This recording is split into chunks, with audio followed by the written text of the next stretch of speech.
¡Alto! La voz de Javier, el director del Hotel Palacio Imperial de Madrid, cortó el aire tenso del vestíbulo. Era una voz acostumbrada a dar órdenes con calma, pero esta vez contenía un filo inusual. Dos guardias de seguridad corpulentos tenían sujeto por los brazos a un hombre que parecía haber emergido de las sombras más húmedas de la ciudad.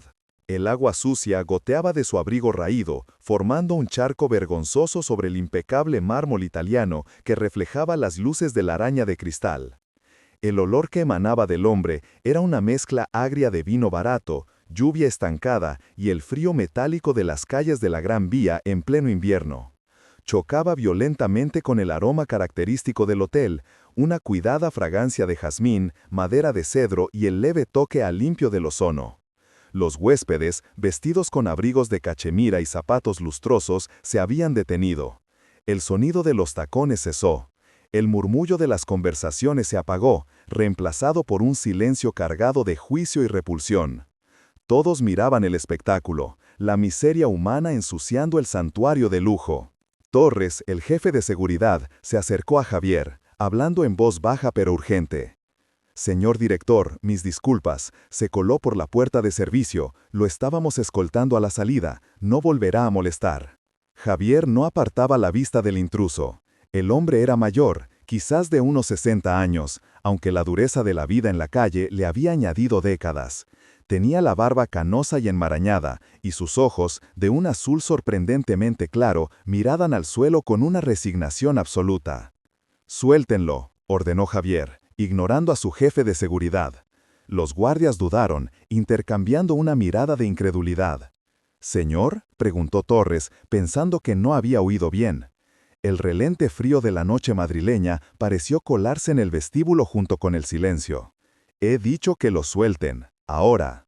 La voz de Javier no admitía réplica. Los guardias soltaron torpemente los brazos del hombre, que casi se tambalea, incapaz de sostenerse del todo bien. Javier dio un paso adelante, su traje italiano impoluto contrastando dolorosamente con los harapos del hombre. Los huéspedes observaban, algunos con desdén, otros grabando disimuladamente con sus móviles, esperando el inevitable escándalo. Lo que Javier hizo a continuación congeló la sangre de todos los presentes. Se desabrochó con calma el gemelo de su camisa, se arremangó ligeramente e hizo un gesto a la recepcionista principal, una joven llamada Lucía, que estaba pálida como el mármol. «Lucía», dijo Javier, su voz resonando en el silencio absoluto. «Prepara la tarjeta de acceso para la suite presidencial. A nombre de...». Hizo una pausa, mirando al hombre. El hombre levantó la vista por primera vez. Sus ojos azules, nublados por el miedo y la confusión, se encontraron con los de Javier. No había desafío en ellos, solo un agotamiento profundo, casi terminal.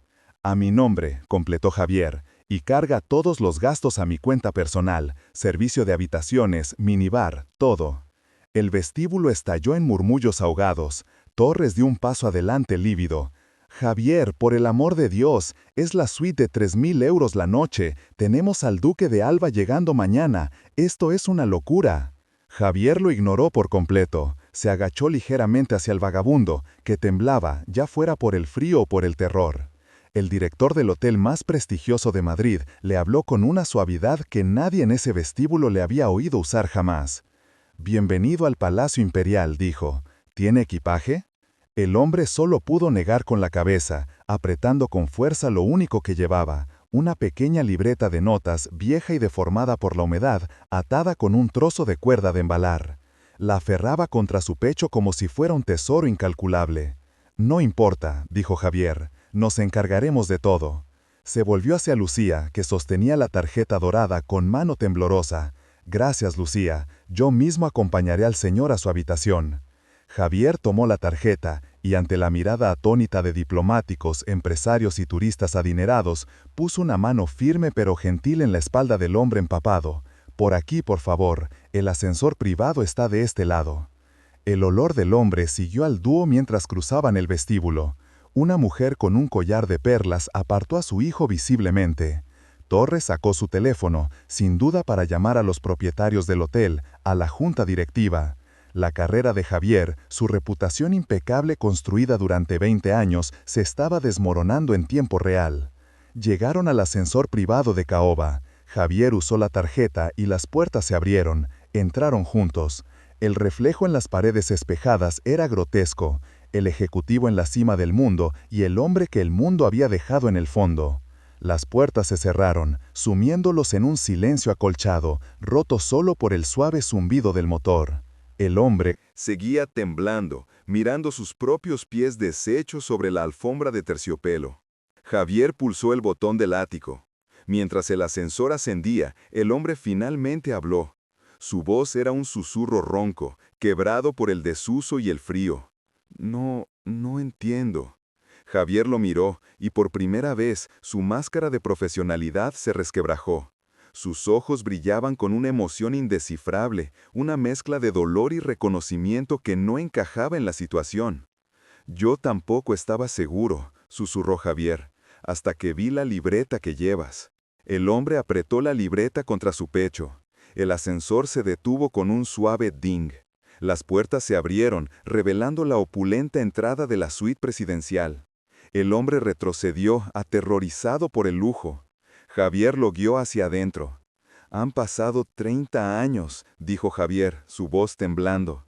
El hombre lo miró, y entonces, con los ojos llenos de lágrimas, el vagabundo susurró un nombre. Un solo nombre.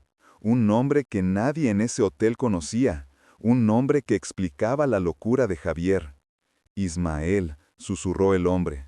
Y al oír ese nombre, Javier supo que acababa de arriesgar su vida entera por el hombre que, hacía 3 décadas, había destruido la suya. Onome Ismael pairó un ar suntuoso de la suite presidencial, cargado con un peso de 3 décadas de silencio, raiva y un ardor que Javier creía enterrado sobre capas de suceso y mármol italiano.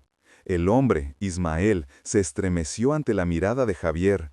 Reconocerlo había sido un arma de doble filo. Le había devuelto el pasado, pero también lo había dejado a merced del hombre que tenía todas las razones del mundo para odiarlo. La suite era un palacio dentro de otro palacio. Un tapiz flamenco del siglo XVII cubría toda una pared, y los ventanales, de suelo a techo, ofrecían una vista panorámica del Paseo del Prado, con las luces del Museo del Prado centelleando como joyas lejanas en la noche lluviosa. Un piano de cola Steinway descansaba en un rincón. Su barniz negro reflejaba la imagen distorsionada de los 2 hombres.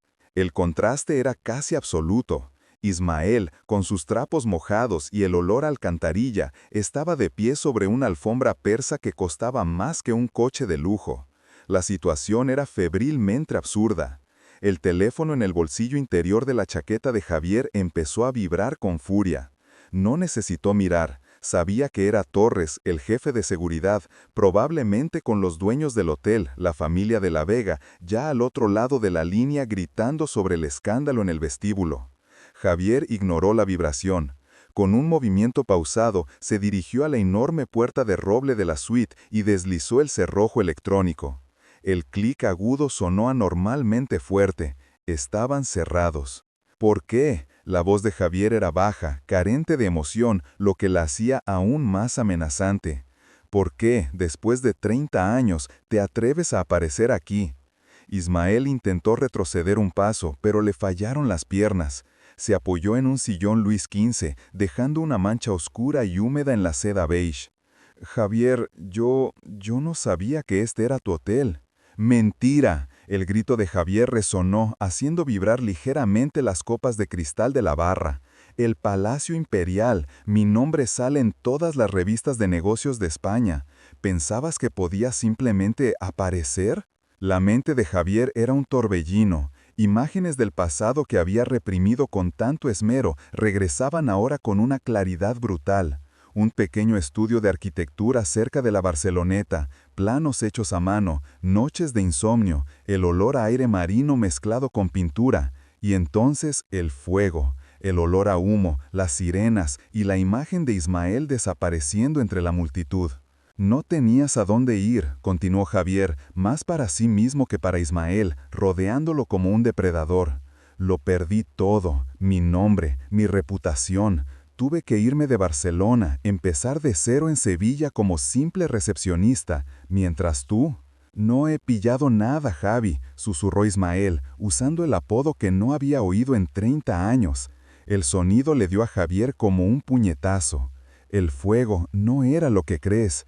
El teléfono de Javier dejó de vibrar y empezó a sonar de inmediato. Una melodía clásica específica, The Board. Sacó el teléfono, miró la pantalla y presionó el botón de silencio con tanta fuerza que se le pusieron los nudos blancos. «Tienes 5 minutos», dijo Javier, recuperando su calma profesional como una máscara de hielo. 5 minutos para explicar qué haces aquí y por qué no deberías llamar a los guardias de seguridad que, te aseguro, están llamando a la puerta del vestíbulo ahora mismo y entregarte a la policía. Ismael recorrió la suite con la mirada. Sus ojos azules nublados se movían con una extraña y desconcertante familiaridad. No era la maravilla de un hombre pobre que ve lujo por primera vez, era algo más, era reconocimiento. Su mirada se fijó en la pesada mesa de caoba del rincón, en concreto en su posición. «Contra la pared. La chimenea», murmuró, «debería estar en la pared norte, para equilibrar a temperatura». Javier se quedou paralisado. Essa era uma frase precisa de suas conversas de desenho de há 30 anos. Um detalhe de um projeto sonhado que haviam esboçado em servilhetas em um bar do bairro gótico. Um projeto ao que chamaram El Palácio. «Que sabes deste lugar?»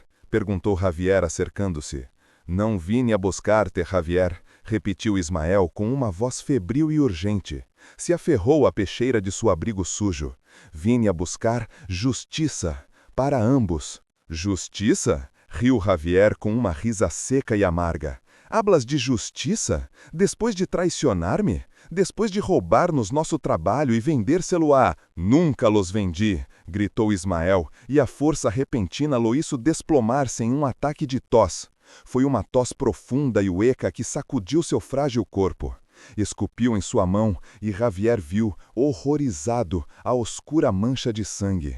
Ismael estava enfermo, moribundo. Mentras Ismael respirava com dificuldade, com a mirada fixa na livreta úmida que ainda sustenia, «Me persiguem», radeou. Sabiam que voltaria a Madrid, sabiam que tinha... «Isto». Javier mirou o quaderno. «Que é isto? Tua confissão?» «Ela prova», disse Ismael. Intentou desatar a corda com dedos temorosos e entumecidos pelo frio, mas não pôde. La urgência lo consumia. «Este hotel, Javier, El Palácio Imperial, é nosso hotel». Um forte ruído interrompeu a conversa. Já não era um telefone vibrando. Era um golpe forte e autoritário na porta da suíte. «Javier, soy Torres, abra a porta imediatamente. Tenho ali Rudeu Senhor de la Vega ao telefone e exige hablar contigo». Javier ignorou o ruído. O mundo exterior havia desaparecido. Só quedava esta suíte, este fantasma do passado e uma acusação impossível.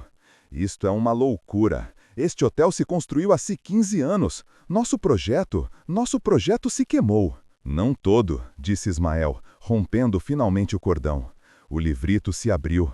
As páginas estavam pegadas pela umidade e a sujidade. Lo roubaram, lo construíram, lo cambiaram todo, mas o núcleo é nosso. Ismael passou as páginas com dificuldade, chegando a um desplegável central. Estava corrido, a tinta azul era quase ilegível, mas era inconfundível. Era o corte transversal de um edifício, desenhado com uma letra que Javier reconheceria em qualquer lugar. A sua. «Lo guardei», radeou Ismael, sinalando um detalhe específico do desenho, um espaço debaixo do sótão que não deveria haver existido nos planos oficiais do hotel. Não sabiam que tinha esta cópia. El original. Lo escondi antes do incêndio. A batida na porta se tornou um golpe violento. «Javier, vou alçar la tarjeta maestra. Tiene 3 segundos». Ismael agarrou a jaqueta de Javier. Tinha o rosto gris, a mirada desesperada. «Não construíram só o hotel, Javi. Construíram o outro também, em o sótão. Está ativo e é inestável». Se ouviu o sonido de uma tarjeta ao introduzir-se na serradura eletrônica. A luz se pôs verde. Javier mirou desde o desenho hacia a porta, e logo a seu rosto moribundo de seu antigo amigo e traidor. «Que há em el sótão, Ismael?» O pomo da porta empeçou a girar. Ismael mirou a porta aterrorizado, logo a Javier. La razão, jadeou, por la que la família de la Vega nunca perdeu um centavo. A porta se abriu. A porta se abriu de golpe, golpeando-se contra o marco interior. Torres, o chefe de segurança, entrou primeiro, com cara de touro a ponto de investir. Pras não estava ao mando. Detrás dele caminhava um jovem de 20 e poucos anos, com um traje que provavelmente custava mais que o salário anual de Javier. Levava o pelo perfeitamente penteado atrás e seu rosto era uma máscara de fria arrogância e poder heredado. Era Alejandro de la Vega, o hijo do dono. Alejandro nem sequer mirou a Javier. Seus olhos frios e calculadores se fixaram imediatamente no vagabundo, Ismael, que radeava, apoiado no cilim Luís XV que estava tingindo. Torres, pelo amor de Deus! A voz de Alejandro era aguda e cortante, ecoando com um sotaque distinto da elite de Madrid. Que é este olor? Saca esta coisa de meu hotel. E tu? Ele finalmente se virou para Javier. Estás despedido. Recolhe tuas coisas. Te quero fora em 5 minutos. Torres avançou hacia Ismael, com as mãos listas para agarrá-lo. Javier permaneceu imóvel, processando mentalmente a traição de 30 anos e a mentira atual sobre o sótão. Não lo toque. A voz de Ismael soou surpreendentemente forte. Se endereçou, aunque o esforço lhe saiu caro. Ligotei a sangue do lábio. Alejandro de la Vega riu, uma risada curta e incrédula. Perdão? Has ouvido o que disse este saco de basura? Torres, se eu sair desta habitação... Ismael interrompeu, seus olhos azuis claros fixos em Alejandro. Ou se lhe passa algo a Javier, el Palacio Imperial tiene menos de 6 meses antes de convertirse en la pila de escombros más cara de toda la Castellana. El silencio que siguió fue absoluto, incluso Torres se quedó paralizado. Alejandro de la Vega estreitó los ojos. No sé qué juego estás jugando, viejo, pero no tienes nada. Tengo esto, dijo Ismael, levantando el cuaderno empapado. Lo abrió por la página manchada con el plano de los cimientos. Los planos originales, los que hizo tu padre. Javier observaba la escena, atónito. Sabía que los cálculos de los cimientos eran perfectos. Los había revisado cientos de veces en su pequeño estudio de Barcelona. ¿Qué estaba haciendo Ismael? ¿Y qué? Zombó Alejandro. Un dibujo sucio, no prueba nada. Prueba la falla, dice Ismael con la voz firme. Una falla de cálculo deliberada que tu padre ignoró porque arreglarla costaría millones y retrasaría la inauguración. Una falla en la viga de soporte principal, justo debajo de la bóveda del banco que tienen en el sótano. El rostro de Alejandro palideció. Javier lo vio. Era cierto, no el error, sino la reacción. Había un problema en el sótano. La mentira de Ismael había tocado una fibra sensible. El arquitecto que lo diseñó, continuó Ismael, advirtió a tu padre, pero tu padre prefirió silenciarlo. Alejandro miró de Ismael a Javier y luego al cuaderno. Entendía el chantaje. No sabía si era cierto, pero no podía arriesgarse. Tonterías, Torres, tómalo. Espera, resonó la voz de Javier. Dio un paso al frente, colocándose entre Torres e Ismael. Ya no defendía al vago, defendía su proyecto, su historia. Javier, no te metas en esto, Alejandro sibiló, ya estás acabado. Él tiene razón, dice Javier, improvisando, su mente corriendo más rápido que nunca. Yo vi los informes, los ingenieros que contrataste el mes pasado, el asentamiento estructural. ¿Crees que fue casualidad? Alejandro estaba pálido ahora. Era cierto, había contratado ingenieros en secreto. Esa caderneta, dice Javier, apuntando para la mano de Ismael, es la única copia que muestra dónde está exactamente la falla. Sin ella, sus ingenieros la buscarán durante meses, y para entonces...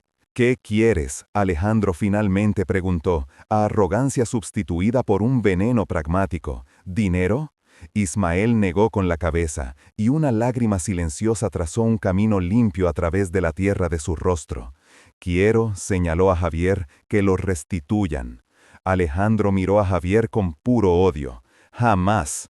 Y, Ismael continuó, quiero que el mundo sepa que el Palacio Imperial fue diseñado por Javier Martínez, que su nombre esté en la placa de bronce del vestíbulo, no el de la firma de arquitectos comprada por tu padre. Era una exigencia imposible, un callejón sin salida. Alejandro dio un paso al frente, su mano extendida. «Dame la libreta, hablaremos de los términos». «Solo se lo daré a él», dijo Ismael, mirando a Javier. «Es su trabajo, su vida». Alejandro, en un ataque de ira consentido, perdió los estribos. Se abalanzó sobre él, intentando arrebatarle el cuaderno de la mano a Ismael. «No», gritó Javier. Pero fue Ismael quien reaccionó. Con una fuerza que no debía tener, empujó a Alejandro hacia atrás. Pero el esfuerzo fue demasiado. Ismael cayó de rodillas. Un jadeo horrible le arrancó el pecho. Empezó a toser, una tos violenta e incontrolable. La sangre ya no era un hilillo, era un chorro. Se estaba ahogando. «¡Dios mío!», gritó Torres, reculando. Alejandro miró con horror, no al moribundo, sino a la sangre que manchaba la alfombra persa. «Se va a morir aquí, sáquenlo». Javier corrió hacia Ismael, sujetándolo mientras caía al suelo. Le gritó a Torres: «¡Llama a una ambulancia, ya!». Pero ya era demasiado tarde. Javier abrazó a su antiguo amigo, su traidor. El cuerpo de Ismael temblaba. «Yavi, Yavi», jadeó, agarrando la costosa chaqueta de Javier. «Te tengo, Ismael, aguanta», susurró Javier, con lágrimas en los ojos. «La falla, era mentira», Ismael ofegó, un sorriso sangriento se formando. «Tus cálculos siempre fueron perfectos». Javier congeló. «Entonces, ¿por qué?». «Porque no podía dejar que te despidieran, no otra vez», Ismael susurró. «En el vestíbulo te vi, el director, todo lo que debíamos ser, y yo no era nada». El peso de la confesión golpeó a Javier. Ismael había mentido sobre el fracaso no para chantajearlo, sino para salvarlo, para darle un arma. ¿El fuego, Ismael? ¿El fuego? Javier precisaba saber. Ismael olió para él, sus ojos azules perdiendo el foco. «Lo siento, Javi, las deudas me ofrecieron tanto dinero por los planos. El fuego fue para cubrirlo todo. La verdad, 30 años después, ahí estaba. La traición fue real, la venta fue real, el incendio fue real. Pero, Ismael engaspó, lo perdí todo. Volví a Madrid, solo quería verte una vez más, pedir perdón». «Te perdono, Ismael», dijo Javier, abrazándolo con fuerza. «Te perdono». La mano de Ismael, que sostenía el cuaderno, se relajó. El cuaderno cayó al suelo, abierto. El último aliento de Ismael fue un suspiro de alivio. Un silencio sepulcral llenó la suite presidencial, roto solo por el sonido de la lluvia contra las ventanas y el sonido distante de Torres en el teléfono, llamando no a una ambulancia, sino a los abogados de la Vega. Javier cerró suavemente los ojos de Ismael. Se levantó lentamente. Alejandro de la Vega lo observó con una mezcla de repulsión y cálculo en el rostro. Bueno, un problema menos.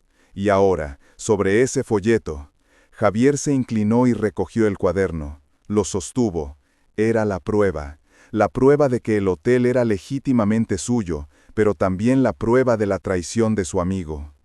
«Has oído la confesión, Torres», dijo Javier. Su voz era ahora oca, fría como el mármol del vestíbulo. «Un hombre ha muerto, y ha confesado que este hotel fue construido sobre planos robados». Torres tragó saliva. «No, hola, nada, señor director». Alejandro sonrió. «Exacto, no oíste nada. Ahora, Javier, dame esa libreta, o te acusaré de homicidio, de traer a este enfermo aquí para morir y chantajearme». Javier miró el cuaderno, luego miró la puerta abierta. Él sabía qué hacer. Él empezó a caminar. «¿A dónde crees que vas?», gritó Alejandro. «Torres, deténlo». Javier pasó junto a Torres como si no existiera. Salió de la suite, recorrió el pasillo y se dirigió al ascensor. No corría, caminaba con un propósito que no había sentido en 30 años. Presionó el botón del ascensor. Alejandro y Torres lo alcanzaron. «Estás acabado, Martínez, no saldrás de este edificio con eso». Llegó el ascensor, se abrieron las puertas, Javier entró. Él se viró para encarar a Alejandro. Él levantó la caderneta. Tienes razón, no estoy acabado, estoy empezando. ¿Qué vas a hacer? ¿Ir a la policía, a la prensa? Te destruiremos, nadie creerá a un vagabundo muerto contra la familia de la Vega. Javier oyó para Alejandro y dio un pequeño sonrisa triste. No necesito que me crean, porque la mentira de Ismael sobre la falla la voy a hacer realidad. La confusión en el rostro de Alejandro era total. Javier continuó: yo diseñé este edificio, yo sé dónde está cada viga, cada conducto, y si Ismael me dio algo esta noche, no fue esta libreta, fue una idea. ¿Qué idea? Un edificio puede enfermar, Alejandro, como un hombre, puede tener un asentamiento estructural, especialmente cuando su arquitecto original sabe exactamente dónde presionar. Las puertas del ascensor empezaron a cerrarse. El rostro de Alejandro pasó de la ira al terror absoluto. Javier no iba a ir a la prensa, iba al sótano. Las puertas se cerraron, dejando a Javier solo con el reflejo del hombre que lo había perdido todo 2 veces. Le había cedido la suite presidencial a un vagabundo, con la esperanza de encontrar un fantasma de su pasado, y en cambio encontró redención en la última mentira de un traidor. El hotel era suyo, y lo salvaría, o se lo llevaría a la tumba. Esta fue una historia sobre cómo las decisiones del pasado pueden resonar durante décadas. Javier lo arriesgó todo por la sombra de un hombre que lo había destruido. ¿Crees que la venganza de Javier está justificada? ¿O debería haber elegido otro camino? Deja tu opinión en los comentarios, nos encantaría saber qué harías en su lugar. Y por supuesto, si te ha gustado este viaje por las calles de Madrid, no olvides suscribirte al canal y activar la campanita para no perderte ninguna de nuestras emocionantes historias. Nos encantaría saber desde dónde nos estás viendo. ¿Estás en Madrid, Barcelona, Sevilla? Comenta abajo desde qué ciudad de España nos estás viendo. Gracias por mirar y nos vemos en la próxima historia.